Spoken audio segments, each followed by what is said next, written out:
Frédéric. Bonjour. Dit-on la presse en colère, visiblement? Oui, la presse se demande un peu de qui se moque-t-on. Vous savez, elle a raison d'ailleurs, parce que les journaux révèlent des mensonges, des secrets, des agissements peu recommandables. Et je commence avec Le Parisien aujourd'hui en France, qui nous parle d'une ONG, une association américaine, vous voyez, qui menacerait les entreprises françaises. Une mystérieuse association américaine essaierait en ce moment de torpiller l'implantation des entreprises françaises en Iran. Vous savez que l'embargo contre l'Iran a été assoupli ces derniers temps. On a de nouveau le droit de faire des affaires avec l'Iran. Mais cette mystérieuse association américaine multiplierait, je cite, les coups bas avec des lettres menaçantes envoyées à Airbus, à Peugeot, etc. pour que ces sociétés n'investissent pas en Iran. Alors officiellement, c'est pour la bonne cause. Le président de cette association américaine affirme qu'il ne faut pas faire des affaires avec l'Iran parce que c'est un régime politique peu recommandable. Voici ce monsieur. Alors c'est vrai que c'est un régime politique peu recommandable, sauf que cette même association serait beaucoup plus indulgente envers les entreprises américaines. Et oui.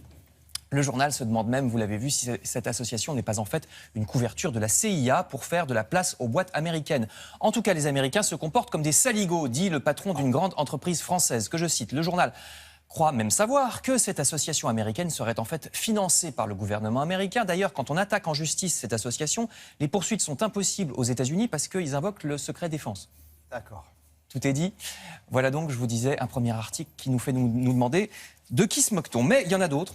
Je passe à cette affaire, pour le coup, franco-française. Les Américains n'y sont pour rien. Le Canard enchaîné paru hier a révélé, vous savez, que le Pôle emploi essayerait en ce moment de faire passer le maximum de chômeurs en formation professionnelle, afin de les former, bien sûr, mais surtout afin de les sortir des statistiques du chômage. Parce que quand on est en formation, on n'est plus compté comme chômeur de catégorie A, la fameuse, aux 3,5 millions de chômeurs. Cet article du Canard enchaîné fait couler beaucoup d'encre depuis hier, mais est-ce qu'il changera quelque chose? En effet, vous trouverez très facilement sur Internet des articles. Voici par exemple Capital, l'Obs, Le Point, article qui depuis des années dénonce le scandale de la formation professionnelle. Non seulement elle permet, comme je vous le disais, de sortir les chômeurs des statistiques, mais en plus, beaucoup de ces formations seraient peu sérieuses. Il y a en France pas moins de 50 000 instituts de formation professionnelle qui captent pas moins de 30 milliards d'euros chaque année.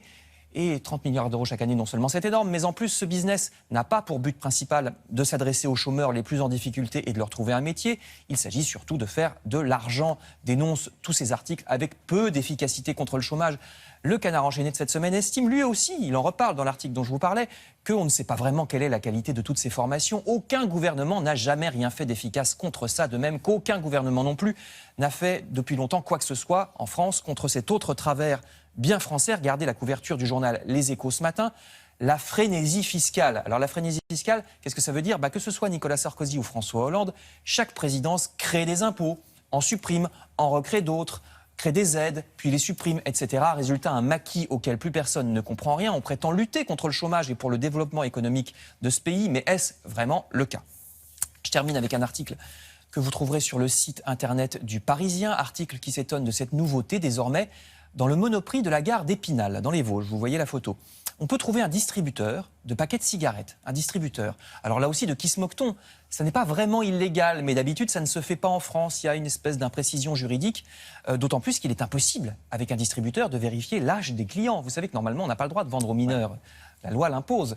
Donc, qu'est-ce qui se passe là-bas? Les anti-tabac sont très surpris de cette tolérance. Une députée s'étonne que cette pratique soit tolérée, de même que, par exemple, la revente des cigarettes dans les boîtes de nuit, dans un pays qui prétend lutter contre le tabagisme. Vous lirez ça sur leparisien.fr.